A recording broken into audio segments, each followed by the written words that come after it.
देखिए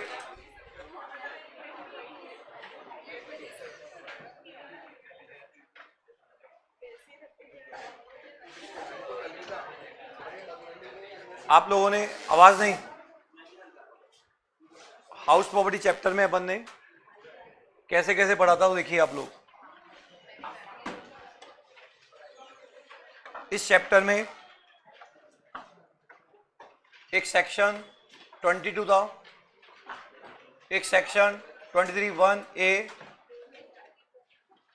बी, सी, एक्सप्लेनेशन 23(2), 23(3), 23(4) और 23(5), ये हमारे प्रोविजंस थे। उसके बाद आपको 24(a) और बी, 25, आवाज नहीं क्लास में, 25(a), 26 और क्या 27, ये हमारे प्रोविजन है। जो फर्स्ट पेज बोलता है ये चार्जिंग सेक्शन है, ये बताता है कोई इनकम हाउस प्रॉपर्टी हेड में कब जाएगी। बिल्डिंग होनी चाहिए और बिल्डिंग के साथ लैंड अटैच हो सकती है। बिल्डिंग के आप क्या हो, ओनर हो, बेनिफिशियल ओनर, और वो बिल्डिंग खुद के बिजनेस के काम में नहीं आनी चाहिए।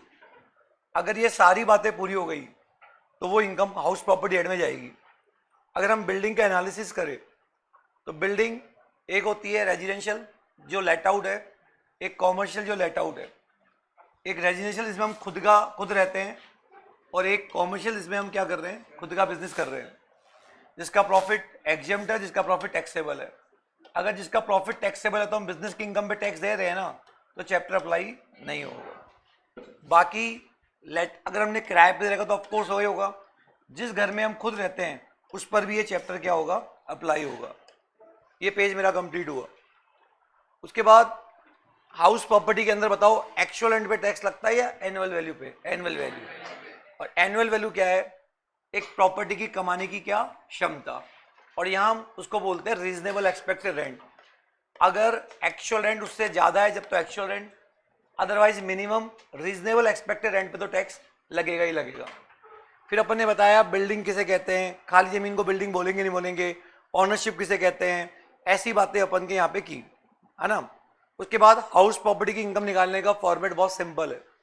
ये सैलरी की तरह नहीं है कि बहुत लंबा चौड़ा फॉर्मेट है, बहुत सिंपल सा फॉर्मेट है। जहाँ पे सबसे पहले हम जीएवी लेते हैं जिसको सेक्शन 23 निकालना बताता है। फिर municipal tax paid by owner, ठीक है, म्युनिसिपल टैक्स नगर निगम लगाती है। इसका डिडक्शन तभी मिलेगा जब मकान मालिक ने खुद ने पे किया है। अगर टेनेंट ने पे किया तो अलाउड नहीं होगा, पेबल है बट पेड नहीं किया तो भी अलाउड नहीं होगा। अगर आपने पुराने सालों का आज पे कर दिया तो जिस साल पे किया उस साल क्या हो जाएगा, अलाउड। आपको पता है एक प्रॉपर्टी होती है लेट आउट, एक होती है deem to be let out, और एक होती है एसओपी। जो लेट आउट और deem to be let out होती है उसमें तो म्युनिसिपल टैक्स क्या हो जाता है, अलाउड, बट जो एसओपी होती है उसमें अलाउड नहीं होता। अगर एक प्रॉपर्टी इंडिया के बाहर है तो इंडिया के बाहर है तो फिर इंडिया में टैक्स दो ही केस में लग सकता है, या तो आप क्या हो, आरओ, या तो आप क्या हो, आरओ, या रेंट रिसीव कहाँ हो रहा है, इंडिया में। तो अगर कोई प्रॉपर्टी इंडिया के बाहर है और आप कौन हो, आरओआर, या रेंट रिसीव कहाँ हो रहा है, इंडिया में, तो उस केस के अंदर उस प्रॉपर्टी पे भी ये चैप्टर क्या होगा, अप्लाई होगा। उस केस में आपको इनकम वैसे निकालनी जैसे नॉर्मल निकालते हैं, बस फर्क इतना सा होगा जो डॉलर होगा उसको किस में कन्वर्ट कर लेना, रुपीज में। और जो अगर आपने इंडिया के बाहर म्युनिसिपल टैक्स पे किया है वो भी ऐसे मानो जैसे कहाँ पे किया है, इंडिया में, अलाउड है, कुछ भी फर्क नहीं पड़ेगा। अगर आरएस चैप्टर के हिसाब से वो प्रॉपर्टी इंडिया में टैक्सेबल है तो बस डॉलर को किस में कन्वर्ट कर देना, रुपीज में। ये हमने यहाँ पे बात पढ़ी। फिर हमने यहाँ पे एक एक सेक्शन लेके आए, ठीक है। तो यहाँ पे जो पॉसिबिलिटी है ये सारी यहाँ पे पॉसिबिलिटी बनी हुई है। अगर पॉसिबिलिटी हम क्या बात करते हैं, पहला केस, अगर घर 12 महीने क्या है, एसओपी है, ये पॉसिबिलिटी हो गई। इस पॉसिबिलिटी को ये डील करता है। बताओ ये क्या बोलता है, जीएवी क्या होगी, नील होगी। उस केस में म्युनिसिपल टैक्स भी जीरो होगा, एनएवी भी क्या होगी, जीरो, स्टैंडर्ड भी क्या होगा, जीरो। जो इंटरेस्ट है वो मैक्सिमम 30,000 या 2 लाख क्या होगा, अलाउड होगा। तो ये बात समझ में आ गई आपको यहाँ पे, ठीक है। अगर बच्चों आपके पास 2 या 2 से ज्यादा एसओपी है, 2 या 2 से तो मान लो आपके पास एक और एसओपी है, तब भी आंसर क्या होगा, यही होगा 0 0, और इन दोनों का जो टोटल इंटरेस्ट है वो 30,000 या 2 लाख से ज्यादा अलाउड नहीं होगा। समस्या तब आएगी जब एक और एसओपी, क्या बच्चों, तो दो तो अपनी चॉइस के कोई भी मान लेना एसओपी, और बाकी क्या माना जाएगा, deem to be let out. जब deem to be let out माना जाएगा तो ये बेनिफिट मिलेगा नहीं, तो बताओ उसकी जो एक्सपेक्टेड रेंट होगा वही तुम्हारी क्या हो जाएगी बच्चों, जीएबी। उस केस में म्युनिसिपल टैक्स क्या हो जाएगा, अलाउड, 30% भी क्या हो जाएगा, अलाउड, और इंटरेस्ट जितना भी होता है अनलिमिटेड क्या हो जाएगा, अलाउड हो जाएगा। बताइए जो घर प्योरली एसओपी है, क्या इनको डील करना आ गया, क्या आपको बताओ क्या बोल रहे हैं। अच्छा, कोई घर अगर ऐसा हो, ऐसा, ठीक है, ऐसा एसओपी एसओपी एसओपी, बच्चों ये घर एक ही है, तो बताओ ये तो यही वाला केस होगा। यहाँ पे ऐसा हो कि सर आपके पास एक घर ऐसा हो और एक घर ऐसा हो, ये एसओपी, ये एसओपी, और ये क्या, लेट आउट। तो बच्चों यहाँ पे 2 घर हो गए, क्या हो गए बच्चों, 2 घर हो गए। तो एसओपी को डील करना आ गया क्या आपको यहाँ पे, ठीक है। तो ये मेरा हो गया एसओपी वाला पोर्शन। फिर बच्चों मेरा कौन सा पोर्शन आता है, लेट आउट। लेट आउट, अब लेट आउट में कौन कौन से कॉम्बो बन सकते हैं, purely let out, late out plus unrealised, late out plus कुछ दिन एसओपी, बोलो, और late out plus unrealised plus क्या, एसओपी, ये भी हो सकता है बच्चों। और एक हो सकता है लेट आउट प्लस क्या, वैकेंट, और एक क्या हो सकता है, let out plus vacant plus SOP plus unrealise. इससे ज्यादा कुछ नहीं हो सकता, whole of the house, whole of the house. अब यहां पे हम क्या करेंगे, जो तुम्हारा नाम क्या है, अच्छा, यहां तक की बात क्लियर है बच्चों। अब लेट आउट है तो आर कितने महीने की, 12 महीने की, और एक्चुअल एंड कितना, 12 महीने का, दोनों में से जो हायर। सिंपल, यहां पे let out plus unrealise, or कितने महीने की, 12 महीने की, और मान लो अगर 2 महीने अनरिलाइज रेंट है तो ARR माइनस UR कितने महीने का, 10 महीने का, दोनों में से जो हायर है। बोलो बच्चों ये आ गया। लेट आउट प्लस एसओपी, मान लो 4 महीने एसओपी है तो RER कितने महीने की आएगी, 12 महीने की, और लेट आउट कितने का, 8 महीने का, दोनों में से जो हायर है। लेट आउट, ये मान लो अनरिलाइज रेंट 2 महीने, एसओपी 4 महीने, और ये बाकी लेट आउट, लेट आउट कितने होंगे, 8 महीने, तो यहाँ पे RER कितने महीने की आएगी, 12 महीने की, और लेट एक्चुअल एंड कितना आएगा, 12 महीने हो गए ना, सॉरी ये तो 12 महीने की आएगी, ये 8 माइनस 2 कितने महीने का, 6 महीने का, विच एवर इज हायर। बोलिए आप क्या बोल रहे हैं यहाँ पे। इन किसी भी सिचुएशन के अंदर RER हमेशा कितने महीने की आएगी, 12 महीने की, और एक्चुअल होता है विच एवर इज हायर। ठीक है, कल आपको मैंने जो होमवर्क दिए थे वो ऐसे ही थे बच्चों, यहाँ पे क्या बोल रहा हूँ, ठीक है। एक आता है बच्चों लेट आउट प्लस वैकेंट, इसमें भी अपन को क्या करना है, इन दोनों सिचुएशंस में भी एक बार चुपचाप बैठ के क्या लिखो, RER 12 महीने की, और एक्चुअल होता है, एक्चुअल क्या होता है, एक्चुअल मतलब जो वास्तव में था। अब यहां पे मान लो एक्चुअल कुछ भी मान लो, सपोज करो 8 महीने का आ गया, दोनों वैल्यू को लिख लो। अब RER को मनी मन वैकेंसी से कम करो, केवल किससे, वैकेंसी। मान लो वैकेंसी 2 महीने थी, औरों से कम मत करना, केवल किससे कम करो, वैकेंसी। RER को 10 महीने पे लाओ, अगर वो अब भी अप है जब तो आंसर क्या होगा, यही होगा। अगर वो इक्वल या डाउन है तो आंसर ये होगा। ये मैंने आपको बताया था, क्वेश्चन में फेयर एंड होना जरूरी है, कोई सा भी क्वेश्चन है फेयर एंड होना जरूरी है। अगर फेयर एंड नहीं है तो एक्चुअल एंड जो पर मंथ होता है वो ही फेयर एंड बन जाता है। बोलो बच्चों मैंने आपको ये पूरा बता दिया, यहाँ पे क्या बोल रहा हूँ, इनसे मैंने बताओ ये सारे सेक्शंस क्या कर लिए, डील कर लिए।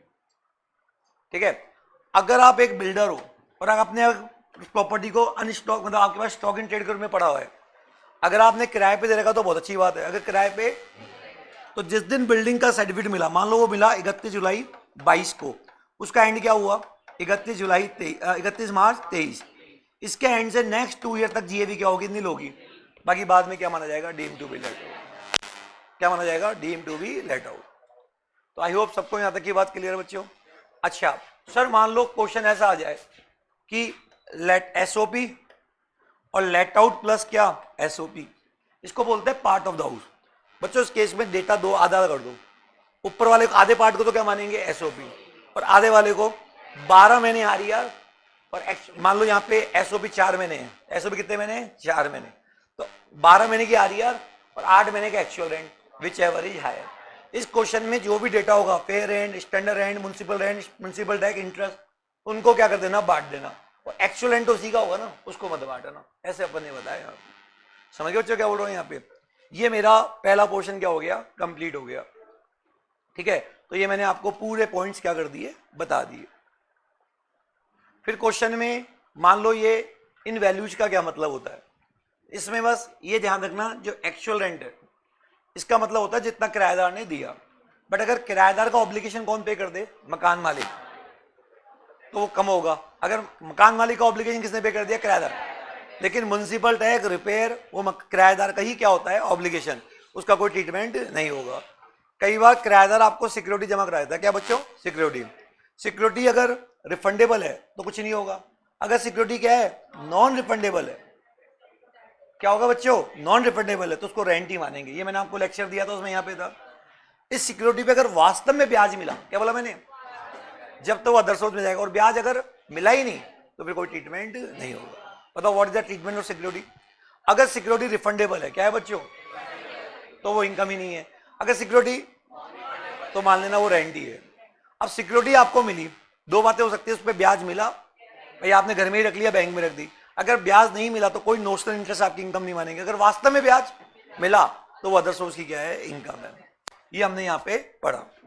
उसके बाद हाउस प्रॉपर्टी में बच्चों केवल और केवल क्या, दो ही डिडक्शन मिलते हैं, 30% ऑफ एनएवी और प्री इंटरेस्ट और पोर्शन।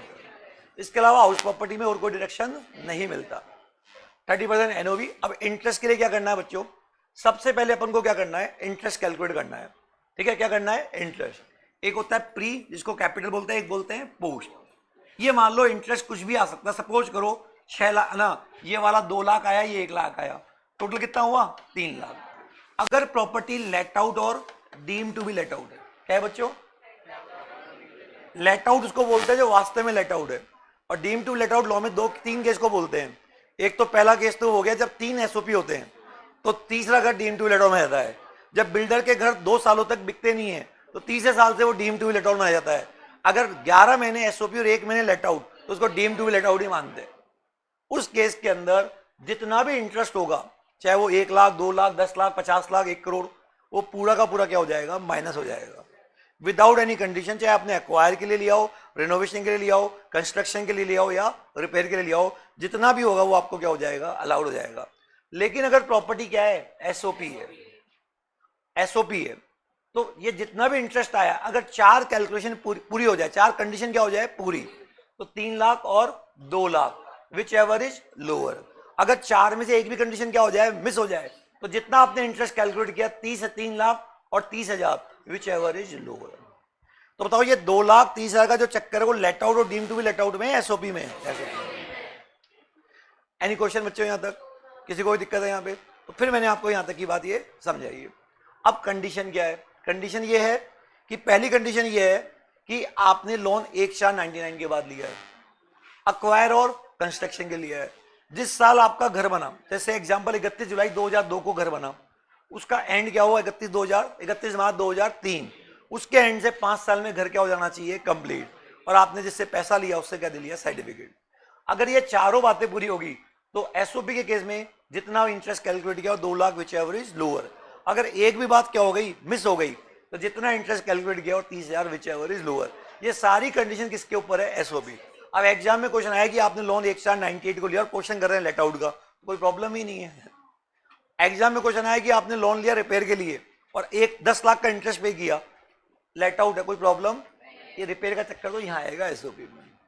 अब इंटरेस्ट निकालते कैसे हैं, इंटरेस्ट निकालते कैसे हैं, इसमें मैंने आपको ये बताया कि जब भी एग्जाम में क्वेश्चन आए, तो जैसे मान लो क्वेश्चन आया कि आपको 23-24 की इनकम निकालनी है, और आपका जो घर है वो हाउस जो बना वो बना मान लो 31/12/21 को, तो सबसे पहले आपने लोन कब लिया, 1 जुलाई 19 को। बताओ क्वेश्चन कब का कर रहे हैं, 23-24, तो यहां पे लिख लो 31 मार्च 24, ये लिख लिया अपन ने। तो लोन लेने की डेट और जिस दिन का हम क्वेश्चन कर रहे हैं वो ये रहा। और घर कब बना यहाँ पे, बताओ ईयर एंड कब होगा, 31/3/20। ईयर एंड कब होगा, 31/3/21। ईयर एंड कब कब होगा, 31/3/22। ईयर एंड कब होगा, 31/3/23, और वो 24 होगा। आप यहाँ पे 9 महीने का इंटरेस्ट निकाल लो, यहाँ पे आप 12 महीने का इंटरेस्ट निकाल लो, है ना। यहाँ पे अब ये देखो 2 इंटरेस्ट हो गए, एक तो घर बना यहाँ तक का और एक उसके बाद का। तो ये इंटरेस्ट कब का हो गया पूरा, 21-22 का।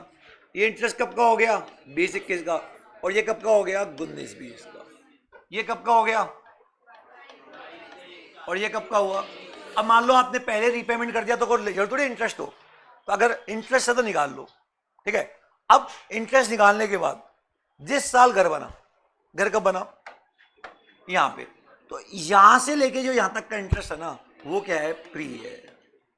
यहां तक का नहीं, अकाउंट्स में यहां तक का होता है, जब मैं बीएनपी पढ़ाऊंगा वहां भी यहां तक का होता है, लेकिन जिस साल घर बना उस साल से जस्ट पहले वाले साल तक का इंटरेस्ट क्या होता है, प्री। और फिर यहां से लेके यहां तक का क्या है बच्चों, पोस्ट है। अब जैसे ये समझ में आ गई बात। अब मान लो, अब क्वेश्चन एक बार भी कल मैंने आपको जो होमवर्क दिया था उसके अंदर ऐसे यहां तक की और यहां तक का इंटरेस्ट दे रखा था बच्चों, वो पूरा पोस्ट ही है। क्या है बच्चों, पोस्ट है। तो पोस्ट तो अपने रेस्पेक्टिव ईयर में क्या हो जाएगा, अलाउड। जैसे मान लो यहाँ 10 लाख 5 लाख आए तो 5 लाख, यहाँ 4 लाख आए तो 4 लाख, यहाँ 4 लाख आए तो 4 लाख।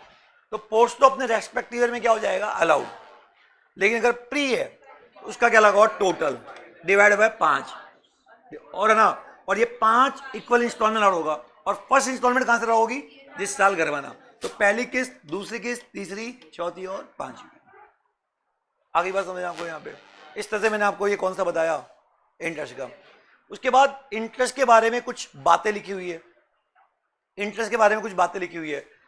अपन लोन किसी भी पर्पज के लिए ले सकते हैं, एक्वायर, कंस्ट्रक्शन, रिपेयर और रिनोवेशन। इंटरेस्ट के डिडक्शन के लिए ये कोई कंडीशन नहीं कि आपने बैंक से लोन लिया हो। आपने लोन अगर दोस्त से भी लिया है तो भी आपको इंटरेस्ट क्या हो जाएगा, अलाउड।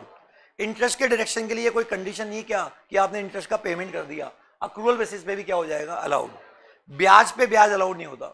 जैसे आपने 10 लाख का लोन लिया, उस पर 1 लाख का इंटरेस्ट बनता है, वो अलाउड हो जाएगा। लेकिन उस 1 लाख के इंटरेस्ट को पे करने के लिए फिर 1 लाख का लोन ले लिया, उस 1 लाख का जो ब्याज है 12,000, वो अलाउड नहीं होगा। पुराने लोन को चुकाने के लिए नया लोन लिया, तो पुराने लोन का इंटरेस्ट बंद हो गया, अब नए लोन का इंटरेस्ट चालू हो गया, तो वो क्या हो जाएगा, अलाउड हो जाएगा। ठीक है, यहां तक की बात क्लियर है। लोन किसी से भी ले सकते हैं। अगर आपने किसी और चीज के लिए लोन लिया, क्वायर, कंस्ट्रक्शन, रिपेयर के लिए कोई और लिया, जैसे फॉर एग्जांपल आपने म्युनिसिपल टैक्स को पे करने के लोन लिया, इनकम टैक्स को पे करने के लोन लिया, वो अलाउड नहीं होगा। जब हम लोन लेते हैं तो कोई ब्रोकरेज कमीशन दिया तो वो भी अलाउड नहीं होगा। 25 क्या बोलता है, अगर आपने इंडिया के बाहर से क्या लिया लोन, उस पर क्या दिया, इंटरेस्ट बाहर दे रहे हो आप, तो आपको टीडीएस काटना है। अगर आपने टीडीएस तो आपको अलाउड नहीं होगा। यहां तक की बात सबको क्लियर है बच्चों यहाँ पे। उसके बाद ये मैंने आपको सारी चीजें बताई थी। फिर बच्चों ये एक सेक्शन आता है 25 है, ये बहुत इंपॉर्टेंट है। तुम्हारा दिसंबर 21 का जो ऑनलाइन पेपर हुआ था वहां भी इस पे राइट शॉर्ट नोट पूछा था। क्या पूछा था, राइट शॉर्ट। 2 चीजें होती है, एक होता है एरियर ऑफ रेंट और एक होता है रिकवरी ऑफ अनरिलाइज्ड रेंट। तो एरियर ऑफ रेंट उसे बोलते हैं पास्ट का कोई डिस्प्यूट, पास्ट का कोई जो मकान मालिक को आज मिला, डूबा नहीं था बस जिद बहस थी, तो आज मिला, उस पर पास्ट ईयर में कोई टैक्स नहीं लगा और करंट ईयर में उसकी क्या हो जाए, रिकवरी। तो रिकवरी वाले साल की वो क्या मानी जाएगी, इनकम। अच्छा, जीएवी में जोड़कर या सेपरेटली, सेपरेट, कोई खर्चा अलाउड नहीं होगा। 30% का क्या मिलेगा, स्टैंडर्ड डिडक्शन। ऐसे बच्चों सपोज करो अगर आपकी आरईआर 12 लाख है और आपका एक्चुअल रेंट 8 - 1 अनलाइज रेंट 7 है, तो टैक्स कितने पे लगा, 12 पे। तो आप 12 पे ऑलरेडी टैक्स दे चुके हो, तो भविष्य में अगर एक की क्या हो जाए, रिकवरी, तो भी कोई टैक्स नहीं लगेगा। लेकिन अगर मान लो आरईआर है 6 और ये एक्चुअल रेंट है 8, उसमें से 1 लाख डूबा, बचा कितना, 7। बचा कितना बच्चों, 7। इसका मतलब ये हुआ कि आपने 1 लाख पे टैक्स कम दिया। अब भविष्य में अगर 1 लाख की क्या हो जाए, रिकवरी, तो रिकवरी वाले साल की वो क्या मानी जाएगी, income under the head of house property. तो बताइए एरियर रेंट क्या होता है, पुराने सालों का कोई डिस्प्यूट जो आज मिला। एरियर क्या होता है, पुराने सालों का जो बैड डेब्ट्स था जिसपे हमने पुराने सालों में टैक्स नहीं दिया था, वो आज मिला। अब बताओ ये दोनों अमाउंट जब मिलते हैं तो हम उसको जीएवी में जोड़कर दिखाते हैं सेपरेटली, कोई डिडक्शन, एक्चुअल खर्चे अलाउड नहीं होते, बट 30% का क्या मिलता है, डिडक्शन। अगर मान लो आपने घर बेच दिया, मान लो बैड डेब्ट हुआ था 4 साल पहले और आप घर बेच चुके हो, और वो किराएदार आके बोलता है कि आपका पैसा ले लो, चाहे ओनर हो या ना हो, तब भी कहां जाएगा? House property. बोलो बच्चे, बात समझ आ गई आपको? ये वाला क्वेश्चन जो है ये आपको करवा दिया मैंने यहाँ पे, ये सीए के अंदर 2 बार आ गया। कितनी बार बच्चों? 2 बार। और तुम्हारे भी आया था, करवा दिया था क्वेश्चन, नहीं करवाया था? नहीं है। मिस्टर ए ने एक घर बेचा फरवरी 16 में। कब बेचा बच्चों? फरवरी 16 में, है ना। जून 16 में उसको 10,000 रुपए रिकवर हुए एक ऐसे आदमी से जिसको उसने 10-12 में, आज से 8-9 साल पहले, क्या दिया था? मकान किराए पे। और उस टाइम 2 महीने का रेंट वसूल नहीं पाया, मतलब उस टाइम बैड डेब्ट हुआ था। क्या होता बच्चों? और फिर उसका आपको इनकम टैक्स में क्या मिल गया था? डिडक्शन भी मिल गया था। तो इस पैसे को क्या बोलेंगे? Recovery of unrealised. ऐसे ही फर्दर इस पीरियड के अंदर, है ना, आपका किराया 12 से 15 हो गया, बट वो डिस्प्यूट था, किराएदार मानने को तैयार नहीं था और मकान मालिक भी मानने को तैयार नहीं था। तो वो डिस्प्यूट था। क्या था बच्चों? और डिस्प्यूट आज सितंबर 16 में क्या हुआ? फाइनल। और किराएदार देने के लिए तैयार हो गया और मकान मालिक को आज कितना मिला? 69। इसको क्या बोलेंगे? एरियर। अब बताओ, ये बैक डेट में जाके टैक्स लगेगा या जिस साल मिला? तो बच्चों जिस साल मिला, कितना मिला? 10(1) और 69(1). 10(1) और 69, 79, और 30% का क्या मिल गया? डिडक्शन। और ये तुम्हारी क्या बन जाएगी? इनकम बन जाएगी, चाहे आप ओनर हो या ना हो। आई होप बात समझ आ गई बच्चों। अगर आप एक क्वेश्चन और देखते हैं, Rohit is the owner of commercial property, let out कर रखा 20,000 रुपए पर मंथ। कब क्या कर रखा है? 20 साल का कितना हुआ? 240। क्वेश्चन में अगर फेयर एंड नहीं है तो फेयर एंड भी वही मान लो, वो भी हुआ 240, है ना। ये क्वेश्चन हम कर रहे हैं 14-15 का। कब का कर रहे हैं बच्चों? 14-15। म्युनिसिपल टैक्स 2500 रुपए पर एनम था। कितना था बच्चों? जिसमें 50% तो कौन पे करेगा? टेनेंट, उसका तो वैसे डिडक्शन नहीं मिलेगा। और 50% तुमने अगले साल पे किया तो भी डिडक्शन नहीं मिलेगा। डिडक्शन कब मिलता है? जब पेड बाय क्या हो? ओनर। तो डिडक्शन नहीं मिलेगा। तो बच्चों डिडक्शन नहीं मिला, ठीक है। तो अब हमारी इनकम क्या हुई? देखो 240 इनकम म्युनिसिपल अलाउड हुआ, 240 आ गया, 30% का क्या हो गया? डिडक्शन।